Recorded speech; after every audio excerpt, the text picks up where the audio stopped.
published in a uniform format. All of our books are rather short, but they're on big, important topics. We look for things that should be covered as huge stories in the press, but mysteriously aren't being covered. And then we try to put them into the national conversation on a wide variety of subjects. Some of our books are done through in-person on-site reporting from, correspondents.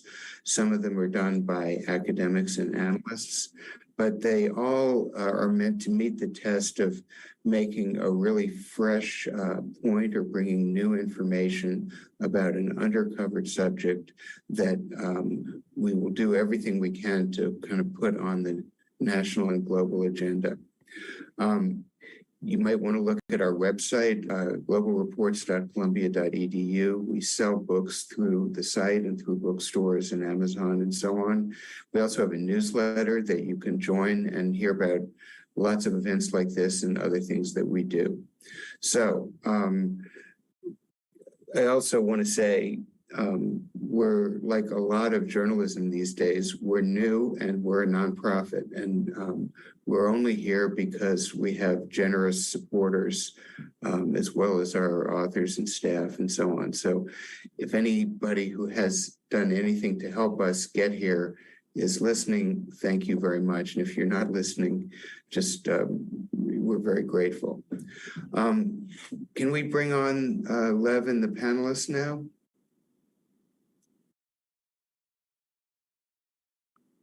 Okay, meet Lev Menand. This is his first book. He is a former official at the U.S. Treasury and a newly minted professor at Columbia Law School. Hi, Lev, and congratulations on the book.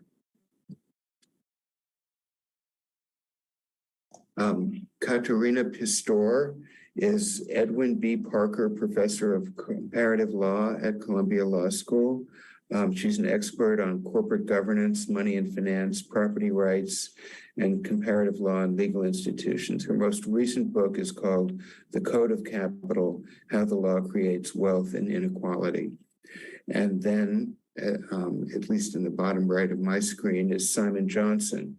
He's the Ronald A. Kurtz Professor of Entrepreneurship at the MIT Sloan School of Management, head of the Global Economics and Management Group at MIT, former chief economist at the International Monetary Fund, and his most recent book, written with John Gruber, is Jumpstarting America: How Breakthrough Science Can Revive Economic Growth in the American Dream. Now, the title of this event is, Can the Fed Manage Inflation and Recession?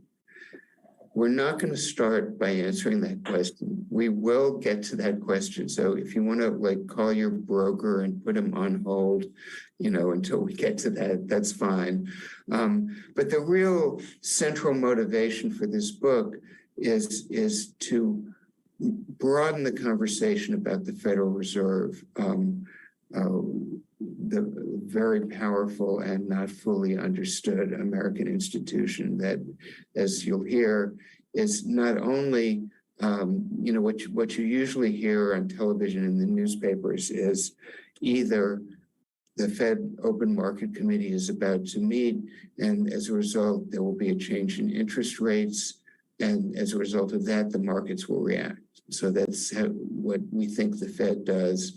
Or sometimes you'll see a reference to the Fed having a dual mission or a dual mandate, and that it's supposed to worry about both inflation and unemployment. But let's save that for later, and you're going to hear right now about a lot of things the Fed does that are as important or even more important that aren't about that, or at least directly not about that. And I want to start with the pandemic. It's pretty well known that in 2008, the Fed took extraordinary and unprecedented actions to prevent a global economic depression during the financial crisis. It's not quite as well known, I don't think, that the Fed took similar actions in March of 2020 when the pandemic first became systemic, and really did more than it had done during the financial crisis. And you know, since the financial crisis was about the financial system, we were really focused on that. Since the pandemic was about public health primarily, we didn't really focus on how it was about the financial system. So if we can start, Lev, just by your laying out what the Fed did in the spring of 2020 and since then.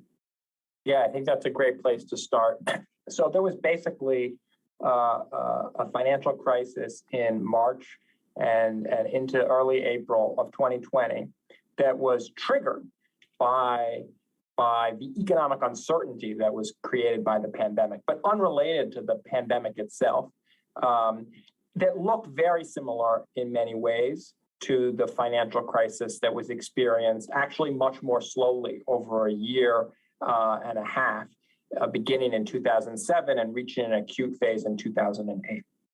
And what we saw was a series of breakdowns in the financial system, massive runs on parts of the financial system that created that happened faster than in 2008 and that were threatening even more severe harm in certain respects than in 2008. And the reason it didn't become a bigger story was the Fed responded much more quickly in 2020 and with much more force in 2020 than it did in 2008. And part of the reason it was able to do this is it understood quite a bit about what was going on from the 2008 crisis. And it rolled out its toolkit quickly and effectively. And that involved lending $500 billion to foreign central banks, which is on an order of what it lent during the last crisis. So hundreds of billions of dollars, for example, to the Bank of Japan. But it did it very quickly. It lent $500 billion to Wall Street securities dealers. These are non-banks that engage in the capital markets. And it bought trillions of dollars of financial assets, treasury securities and mortgage-backed securities, in an effort to restore market functioning and assist a lot of Wall Street firms that were having problems and needed to sell very rapidly huge amounts of securities to raise cash, but there was no one to sell them to. So the Fed stepped in. And so it put $3 trillion into the financial system extremely rapidly in an effort to halt the panic. And it signaled, as Jay Powell said at the time, it would not run out of ammunition. In other words, it would continue to expand its balance sheet and lend and buy financial assets to ensure that no financial firms ran into the sort of trouble, as best it could, that no financial firms ran into the sort of trouble it did in 2008, because they knew from 2008 that once it gets to that stage, very difficult to avoid a very severe recession. Well, let me ask Katharina, so from a legal perspective, I used to keep a copy of the U.S. Constitution on my desk, but I don't believe the Federal Reserve is in there, is it? So how did we get here to have a government agency that is not part of the original sort of setup of the United States have these extraordinary powers? Well, I think, not everything that we have in a government apparatus is necessarily explicitly authorized in the Constitution, right? So the US went through various phases of trying to create an American bank that had some of the functions that the Fed has today, and then it wasn't reauthorized because there was always this big struggle over whether or not to have this centralized agency with the powers that come with such a big bank. But in the early 20th century, finally, I think there was the breakthrough of saying we need a more stable financial system. And in order to stabilize the financial system, we cannot leave it entirely to the financial institutions, but we need a government agency that has some oversight.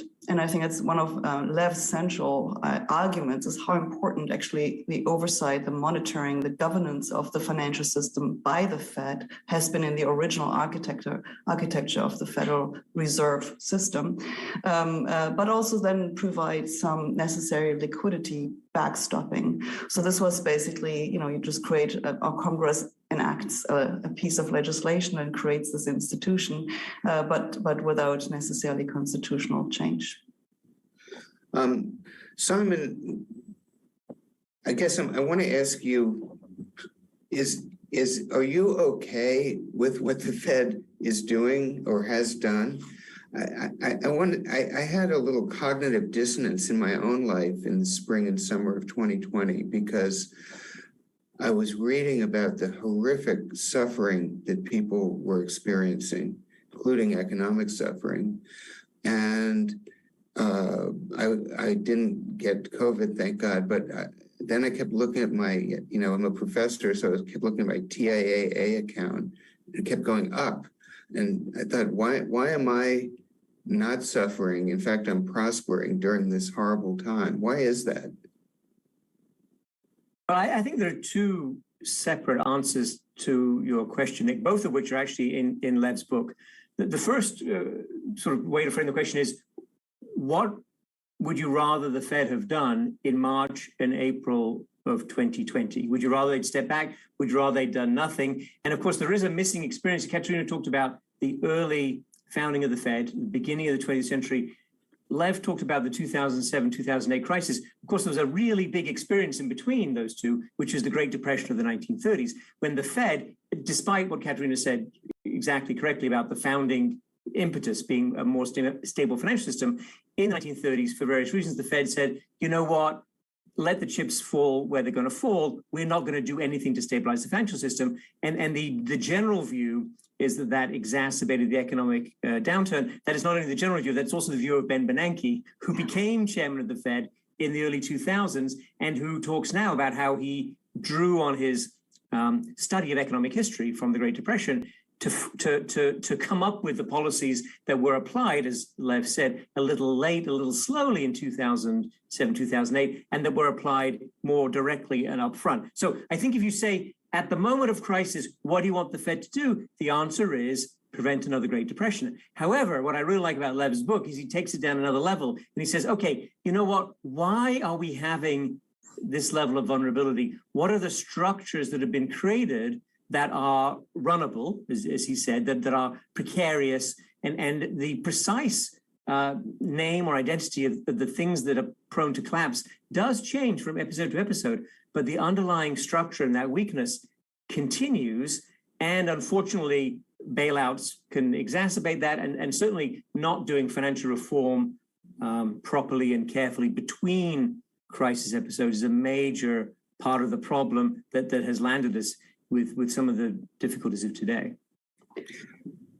Katharina? Yeah, I just wanted to follow up on this. I agree with everything that has been said, but the irony is really that after 2008, we were told that there is a major financial reform, right? The Dodd-Frank Act here, the Financial Stability Board in Basel coordinated international governance, and what we got was more stable banks. But I think what was not addressed, and I think again this is what Lev points out in the book, is the so-called shadow banking system. And what we saw again in 2020 was a run on assets where people feared that the system would not hold. And once again, the Fed stepped in. And I think that exacerbates the moral hazard problem. We have a system that is not fully sanctioned ex ante to work as a banking system, but is sanctioned exposed by the emergency measures that the Fed takes as a banking system that will be basically placed on its balance sheet if things go rough.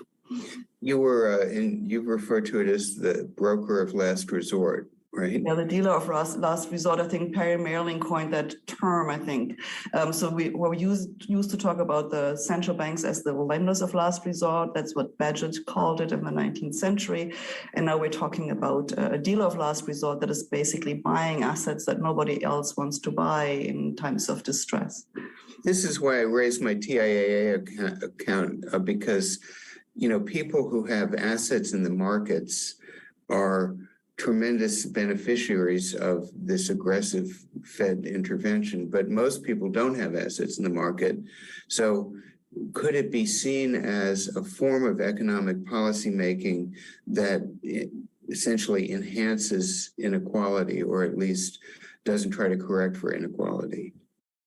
So a system with this dynamic over time is going to have a lot of unfortunate side effects. So I agree with Katharina and with Simon. In the moment, you have to prevent your financial system from collapsing because we have an economic order that is structured around a financial system. It depends on a financial system. So like it or not, our economic system doesn't work if our financial system breaks down. You get Great Depression. So in the moment, you need to retain the system.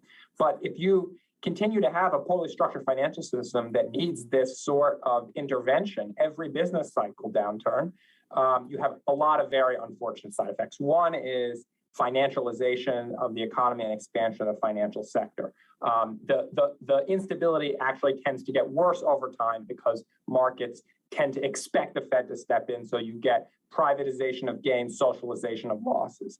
Another is that the Fed's interventions will often raise asset prices. So the beneficiaries of this sort of economic regime that relies on this sort of central bank include asset owners as well as financial market participants. And so there are a group of interests in the society that are, as a side effect of having this sort of monetary financial system, likely to benefit disproportionately to other groups.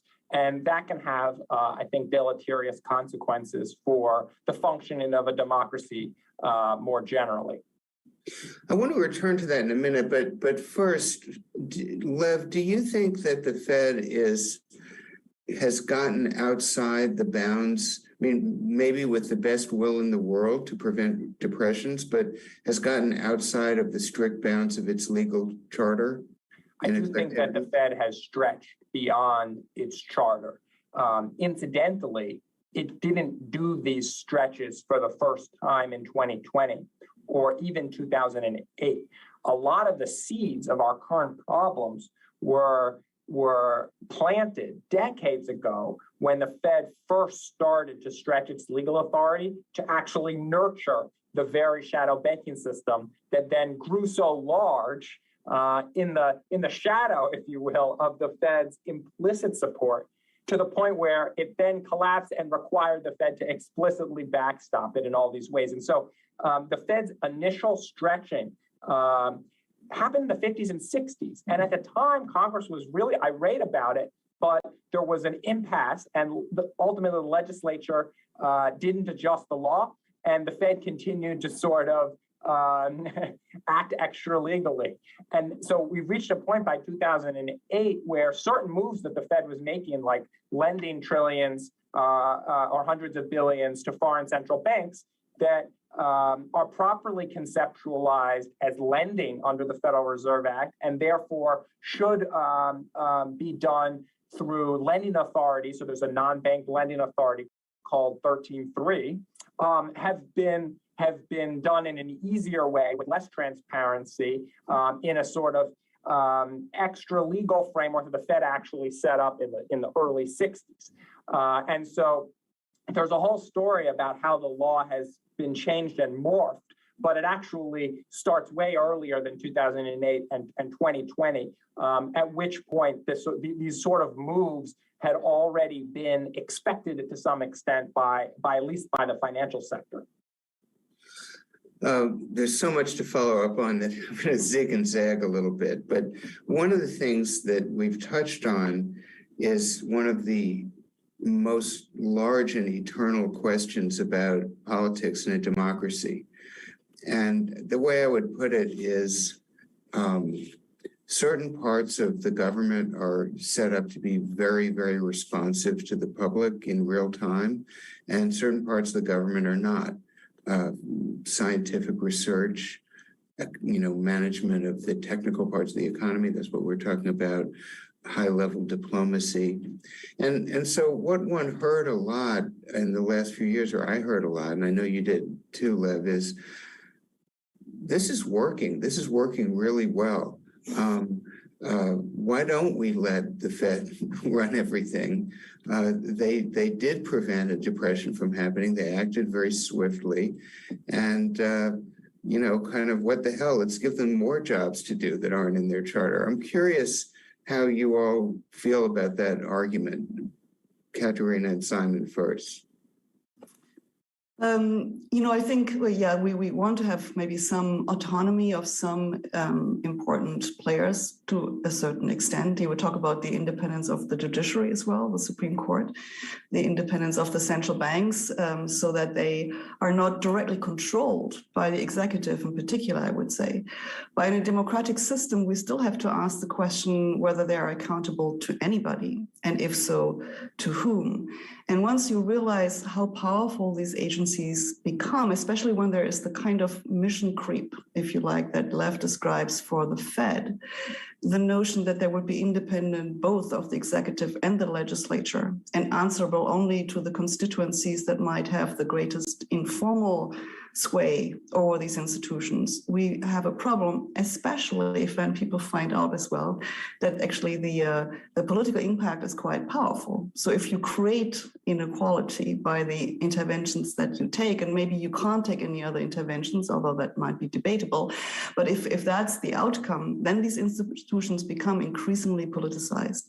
And so we've seen this with the Supreme Court, with the politicization of the appointments process. And I think we see this increasingly with appointments to financial regulators in the Biden administration now. And I think we will see it increasingly with appointments to the Fed as well, because politicians and the people more generally realize that actually there's power, there lies power, and power in a democracy should be governed. Simon, anything to add on this question? Well, we had this very interesting experience this week, Nick, of President Biden meeting Jay Powell, the chairman of the Fed, I think specifically to communicate that inflation is the responsibility of the Federal Reserve. And President Biden looks forward to the Fed getting a grip on inflation and solving it, which is, to be absolutely fair, a really core part of the mission of every central bank. Okay, it wasn't emphasized so much in the original 1913 statute, but modern central banks are very focused on controlling, limiting inflation, preferably holding it to a 2% inflation target, which is what we have in this country. And that has gone badly astray. And I think this is an additional layer. And I really do recommend anyone who's interested in that question to read Lev's book, because to understand the difficulties and dilemmas of the Fed right now in thinking about the potential ways it could bring inflation under control, it helps a lot to think about the fragilities of the shadow banking system that might be exacerbated or triggered by some policies that would otherwise be considered to be pretty reasonable or even a really good idea. But the Fed has at least limited its scope for action because of these prior actions that Lev talks about and analyzes. At this point, we should probably spend a few minutes defining shadow banking. What is it, Lev? So in order to understand shadow banking, I think maybe let's take a second to talk about what banking is, an important prerequisite. So it's generally assumed, I think, that the money supply is issued by the government. And in a narrow sense, with respect to physical money, this is true. So, you have cash, which is coins, and paper money, which is issued by the Fed. But this is a very small portion of the money supply in the 21st century economy. You use it to pay for coffee, on the corner, but you don't get your salary in cash. Most people don't get their salary in cash. They get a direct deposit. Most people don't pay for their housing in cash. They write a check, or they submit a bank transfer, an ACH or a wire.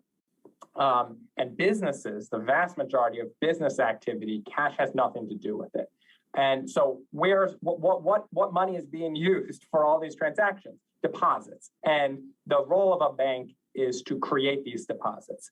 And they create deposits without having cash to back them one for one. They have some cash when somebody who has deposits decides they would rather have cash, and they have access to the Fed to get more if they need it. But otherwise, they create deposits by making loans. And so the banking system's role is to expand the amount of deposits in the economy so that everybody has the deposits that they need to do transactions, and lend new deposits into circulation when the economy could use more deposits in order to lubricate economic activity. This is the special role of a bank. It's why banks are subject to a whole regulatory regime, and why Congress created the Fed as at the apex of that regime to manage the banking system. And so we live in an economy with a small amount of money, domestically, maybe $1 trillion or less of cash in circulation, and a large amount of money created by banks, 18 trillion in circulation, and the vast majority of transactions that take place in this bank money.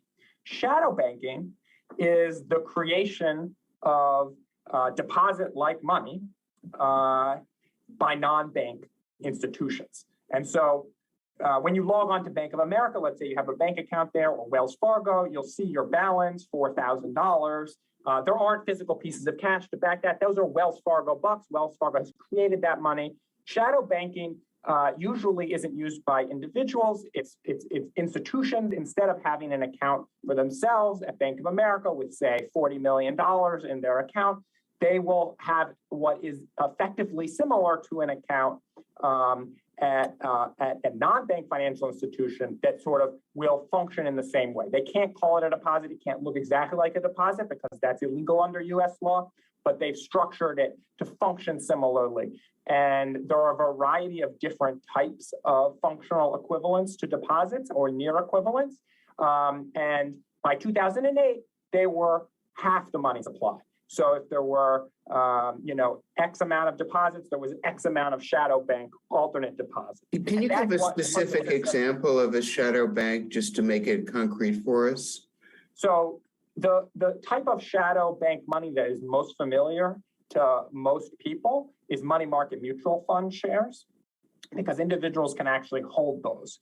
And it's common for individuals who invest in the stock market or have a retirement portfolio to, rather than holding their cash, rather than having all their cash in bank deposits, they will have some cash in a money market mutual fund account, which is like a bank deposit account, except that a money market fund is not actually a bank, and it's not subject to bank regulation, and the Fed doesn't have the same set of controls. The shadow bank that is most infamous is Lehman Brothers, which was operating a business that looked a lot like Bank of America, except its depositors were wholesale businesses rather than individuals, and they had things like repo and Eurodollars and commercial paper instead of deposits as their liabilities. And the failure of Lehman Brothers was like the failure of a bank in the old days when people lined up outside to get their cash. Lehman Brothers, it was electronic. People just tried to withdraw their effectively deposits, and Lehman collapsed, just like a bank would have collapsed before the New Deal banking system was created. So, Simon, I see you raising your hand, but I wanted to ask you anyway, and I don't want to take away what you were going to say. So it seems to me that conventional wisdom right now is that Lehman Brothers should not have been allowed to collapse. That was a mistake by the government, and that exacerbated the crisis. So, that raises the question of why shouldn't I start a new Lehman Brothers or some other shadow bank and operate with extreme financial imprudence, knowing that the Fed is going to bail me out if they'll cover my risk in effect because they can't afford to let me go to business. Well, I think there are some people in the crypto space, Nick, who may have had that idea actually, and we'll see how far they get with it. What I was going to just add to Lev's very nice explanation is to remind everyone that Lehman was not actually a very big bank. It was a shadow bank. Its failure was significant. It was about $650 billion, which is not zero, but it's not the mega banks of Citigroup was about $4 trillion, for example. But what was really significant was that when Lehman failed, that meant that a bunch of other securities lost value, including securities that were held by money market mutual funds. And so 2 days later, it was clear to the Federal Reserve and everyone else, like you said, Nick, oops, we wish we hadn't done that, because now there's a run on money market mutual funds, and had so-called, one very prominent one had so-called broken the buck, which meant people who thought it was like a bank deposit and they put $1 in, suddenly found it wasn't worth $1 or they couldn't get $1 out. So they then said, right, you know what, let's get out of all money market mutual funds of all kinds and let's put our money somewhere safe or safer, which was a run towards the very large banks, actually, on the part of many people. So what you had was this sort of cascading failures across the shadow banking system, Nick, in a way that was, that was deeply scary. And where does it go? Who else is brought down? At some point, the Federal Reserve is going to have to save somebody. Should they act now and save Goldman Sachs and Morgan Stanley, which is what they did? We can argue about that till the end of human civilization, I would suspect. But that's just a really nice illustration of the kindling, if you like, that these shadow banking structures provide. And I would also ask the question, Lev's very polite about it in his book, but I'm going to push a little bit further. Why? What's the economic value that we get from it? What's the additional efficiency? What's the extra growth? What's the benefit of any social? Okay, some people make money, I get that. But what's the value to society of having these extremely dangerous structures? I don't think there is any, but there's a lot of downside risk, particularly in these periods of crisis. Katharina. Yeah, I just want to chime in. I think what is important to stress is that maybe it's going to be hard to identify a shadow bank. I like to talk about shadow banking practices or the shadow banking system because the big banks also take part in it very often. So there's basically the mechanisms by which banking is conducted is different, as Lev suggests. It's not the deposit. It's not integrated in a single institution. And we always thought that in the past that it's because the banks become systemic and they have so many depositors and they're important for the payment system, et cetera. That's why we have to take care of the banks.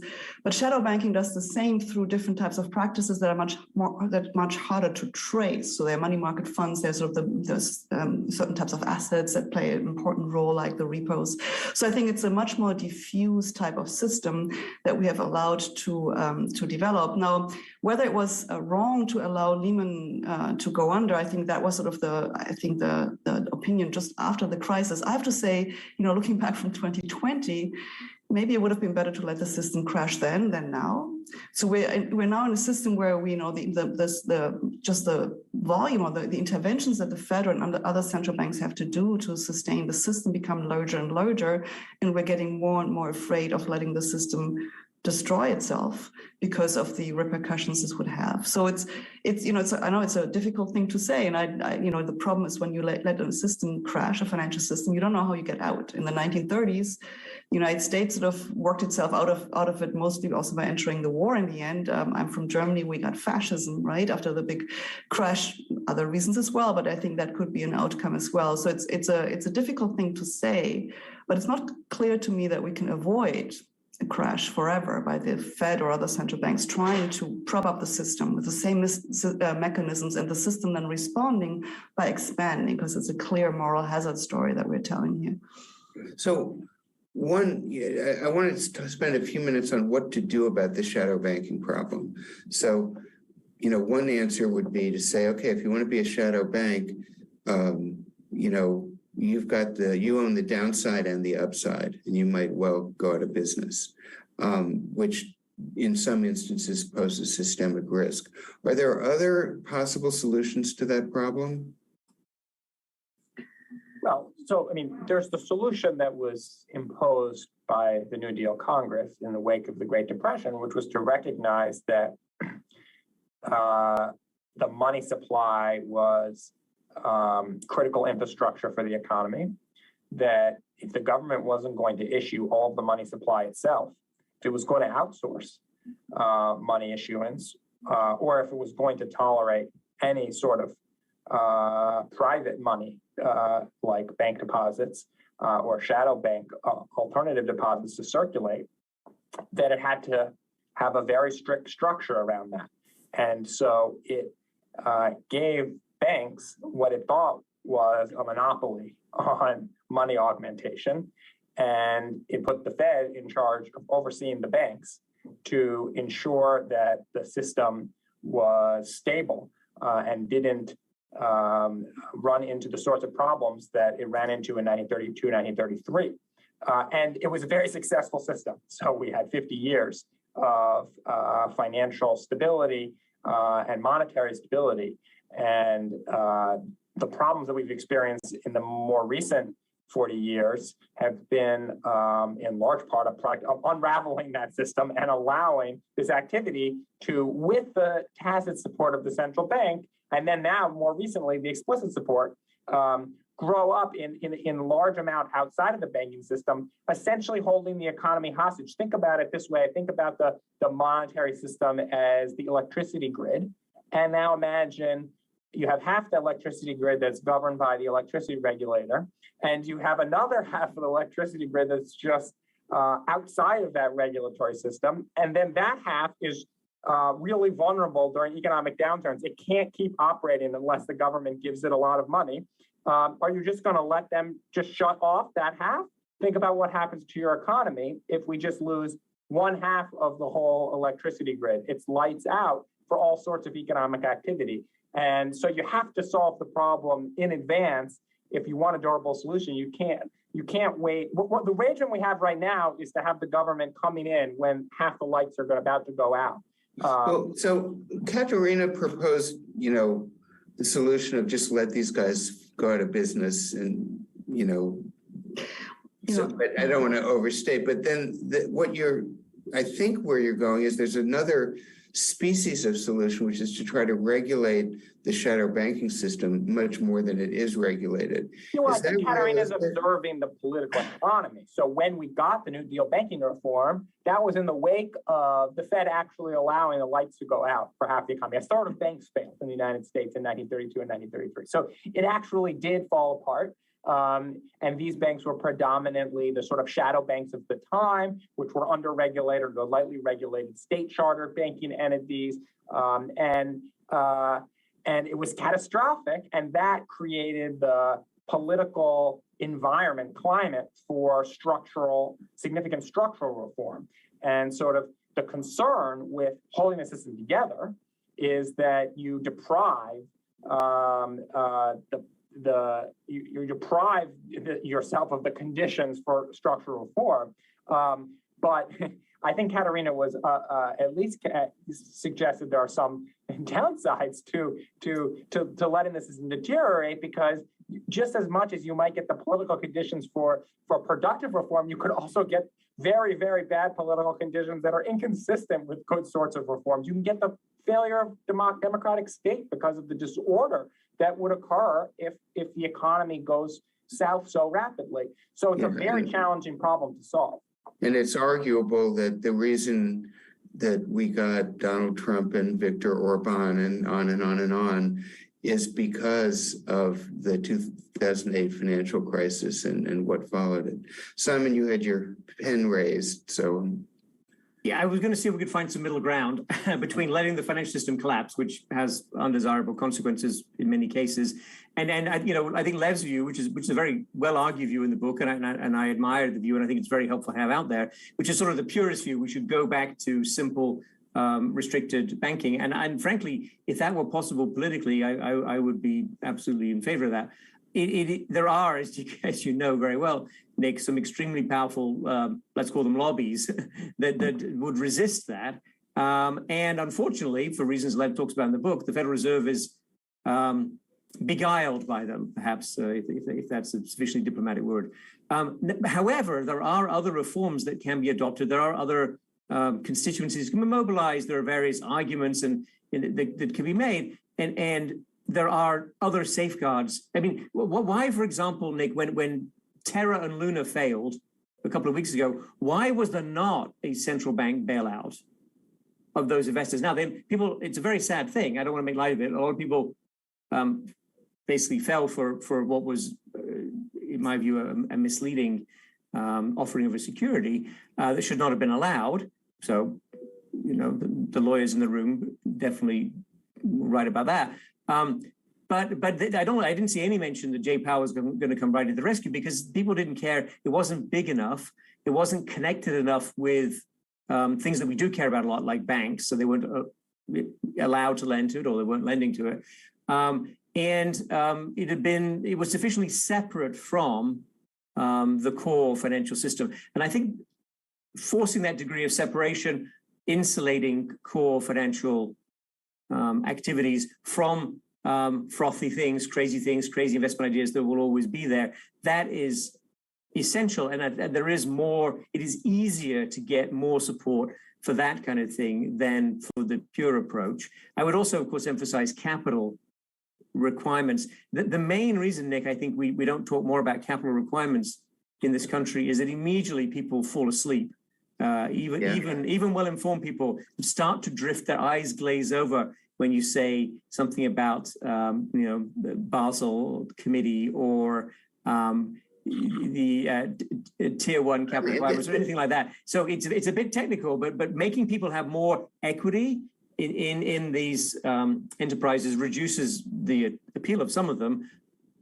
However, I do agree with Lev. There are some activities that should just be prohibited, like stable coins. There's a political problem, which you've written about, Simon, and is when Andrew Jackson vetoed the Second Bank of the United States, he was speaking to a constituency of farmers and shopkeepers and so on, who were dealing with banks as lenders, every day of their lives. They really, really cared about how government interfaced with banks.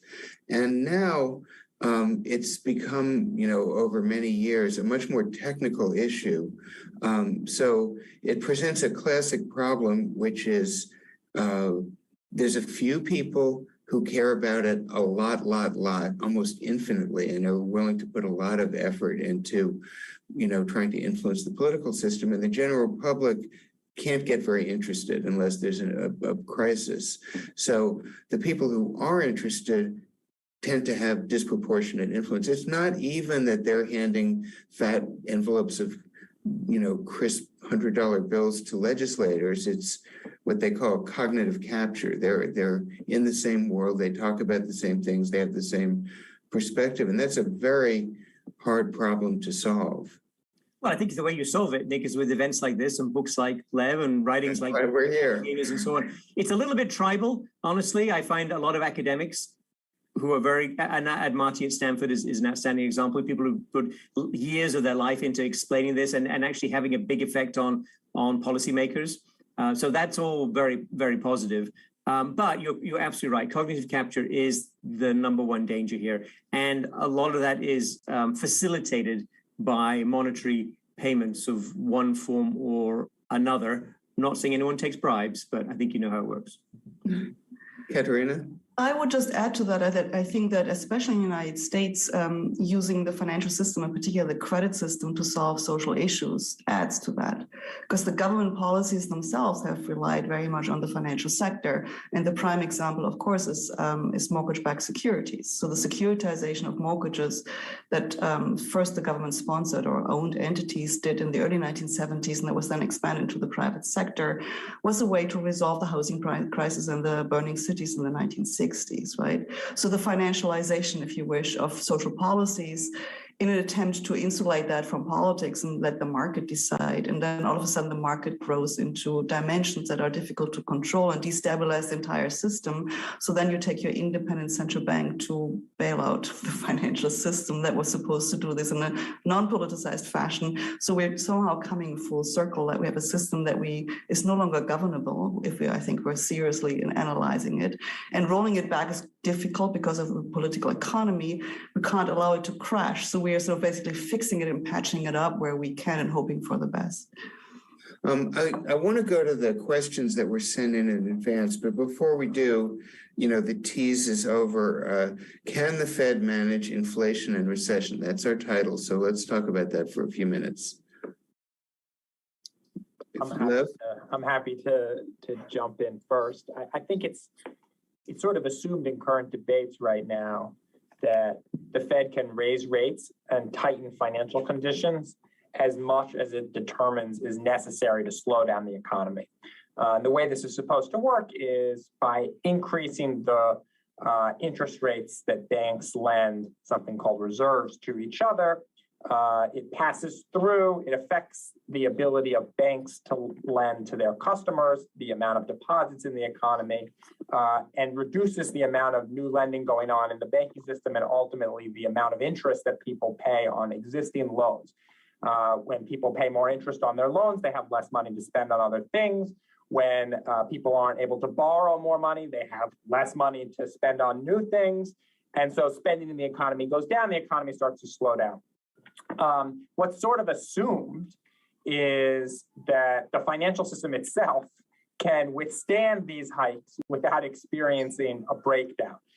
So right now, and this is a separate conversation we can have, the Fed is sort of planning to raise rates by 0.5 percentage point a meeting, so every 6 weeks, rapidly increase the interest rate that banks lend to each other, which restricts their ability to expand their balance sheet and has this sort of dampening effect.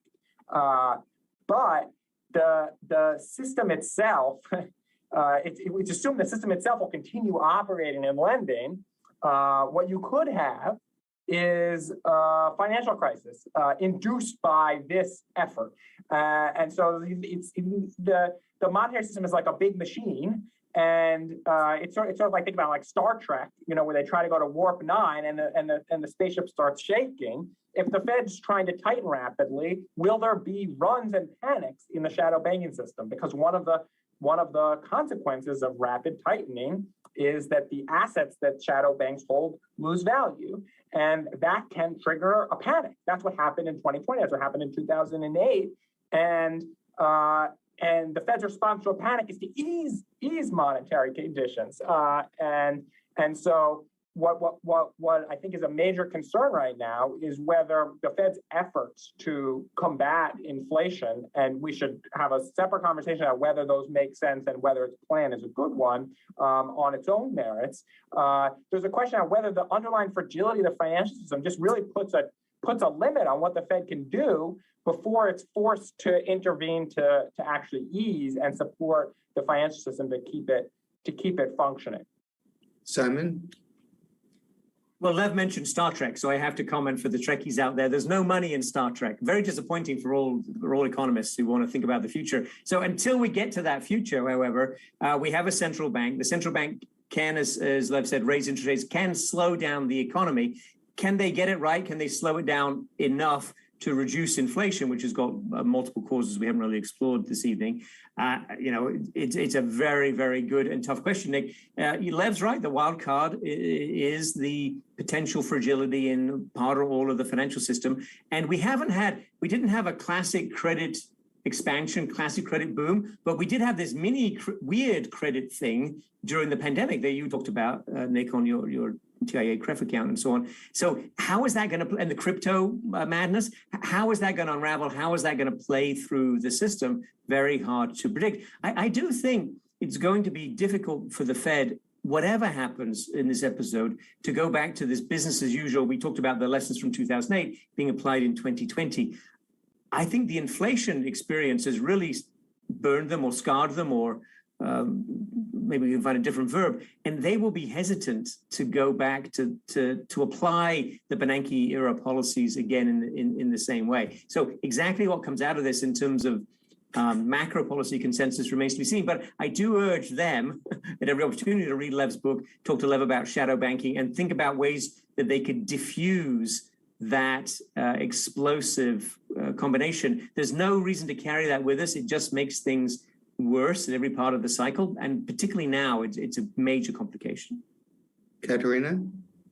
Yeah, no, I think maybe we should actually talk a little bit about what are the reasons for the the inflationary pressures that we're seeing and what parts of the economy we're seeing them. Because if we think about energy prices, if you think about food prices and these and the causes for that, then maybe just like the hammer that the Fed has or central banks has is just too blunt to be used, because it basically will have effects across the economy when we have very specific types of events where we also know that they Some of them might be temporary, hopefully will be temporary. Others will be with us for quite some time. We do hope that energy prices, at least from coal assets and oil, will go up, because otherwise we will not adjust our behavior, but there will others that will substitute it. So I think there's sort of transition phenomena that are apart from just the monetary policy, and maybe not all money issues are necessarily monetary issues.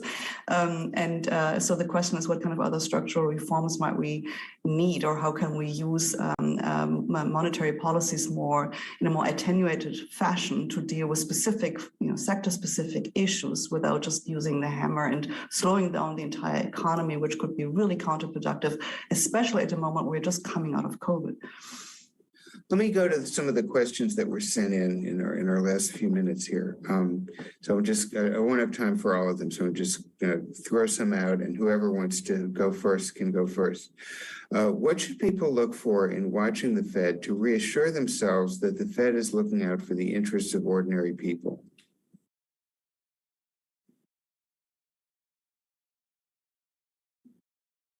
So this is a difficult question. I'll take a stab. The Fed, I think Fed policymakers are very keen on, as best they can, avoiding serious recessions and depressions.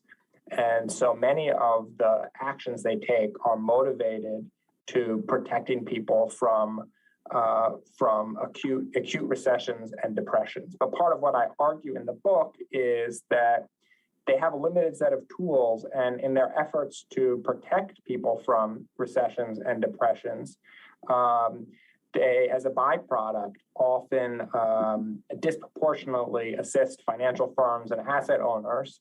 And this is why the Fed is basically overloaded. It's being called on to do too much. As Katharina was just saying, it's being called on right now to bring down inflationary pressures in the economy, many of which are being driven by non-financial factors, by supply side factors, and tightening financial conditions in order to bring supply and demand into alignment when the disalignment is a non-financial factor is really damaging to the economy, and so we have the Fed in this situation where it's being looked to solve problems it doesn't have the right tools to solve. So even with the best intentions, its policymakers are in an impossible situation, and what they ought to be doing more of is calling on Congress to fix some of these underlying structural deficiencies in our economy, both on the financial system design side and also on the macroeconomic policy management side. The government needs other institutions and policies and mechanisms for dealing with inflationary pressures like we have right now, and also deflationary pressures like we experienced between 2008 up until relatively recently. Simon, I saw the magic pen. So I'd like to say something nice about the Fed, Nick. First of all, inflation is a really nasty regressive tax. You lose the value of your money, the cash in your wallet, or the money in your bank account. That tends to impact lower income people more. I think everyone has forgotten that, but it was a major lesson, for example, of the 1970s. So I think the Federal Reserve officials do care about ordinary people. It is absolutely their job to try and bring down inflation but hopefully, then they really do not want to cause a recession, let alone a major recession. The other nice thing I'd like to say about them, Lev's of course right. There are things that other people in government could do, for example, in Congress, but they won't do them, right? Who can act quickly? Who can respond? Katharina is also right that structural change and adjustment is also a good thing to do, and sometimes pressure or a quasi-crisis can push you to do things you didn't want to do, but you should do. But again, how much happens quickly? How much is going to happen quickly in an election year in the United States? Who knows what happens after the midterm election? That's why, as you said early on, Nick, we delegate some authority to experts, and we ask the experts to get on with the job. And I think the Fed, may have misjudged some aspects of the pandemic. Who didn't, right? That was a completely wild, weird ride.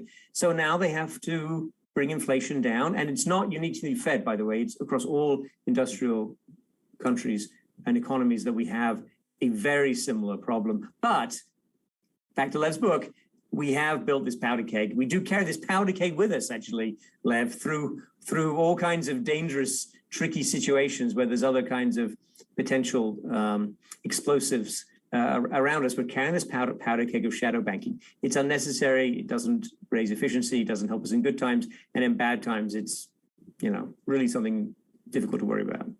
I'm going to read one more question. We're running low on time, and I'm going to direct this to you, Katharina, because it sort of pertains to something you said earlier. If the Fed could go back in time and change one decision or outcome, what do you think it would be? What do you think it should be? Well, that is a hard one. I'm hesitating a little bit. I think the Fed has, over time, I think that the decision is really to tolerate and encourage the shadow banking system since the 1950s and 60s, and not to stick to the New Deal architecture of saying we want to separate the money system, basically, from investment, speculation, and all that. And I think allowing that slippage, I think, brought us the shadow banking system. So if we could revisit that important decision, I think we would be in a better position today. Yeah, this is somebody that Lev sort of dredges up for a present-day whipping in his book, named William McChesney Martin, long departed, but he seems to deserve it. Okay, so I think I should not ask any more questions because we're sufficiently close to the end of the event. So just in closing, I want to say, first of all, thank you, Lev, for writing this book. I hope it has been clear in this hour, but in addition to, we have, I guess, if you count me, 4 professors on the screen, but this is really a work of investigative reporting also, and there's a lot of facts that Lev has dug up that I didn't know, at least, and I don't think are generally known and haven't been in the press, and should be treated as big news as well as new thought. So again, this is exactly the kind of book we exist to publish, that take issues that aren't being paid enough attention to and put them before a wider public to try to start conversations. And I hope this book does that. Thank you also, Katharina and Simon, for joining us and giving us your time and insights. This is a collaborative enterprise, and a lot of people's work goes into making these books happen. Primarily our authors, but also the people who work at Columbia Global Reports, people who support Columbia Global Reports, a lot of people in the wider university, including the folks who manage these events that are aimed at sort of a Columbia Plus community. So to everybody, thanks a lot for everything you do to help us do what we do. And again, if you want to know more about the books we publish, which cover a very wide range of topics, look on our website, globalreports.columbia.edu. So thanks, everybody, very much, and have a good rest of the evening. And we'll see you in the fall when we have 3 more books on fascinating topics come out. And Lev, good luck with this one. Yeah, good luck, and thanks for having us.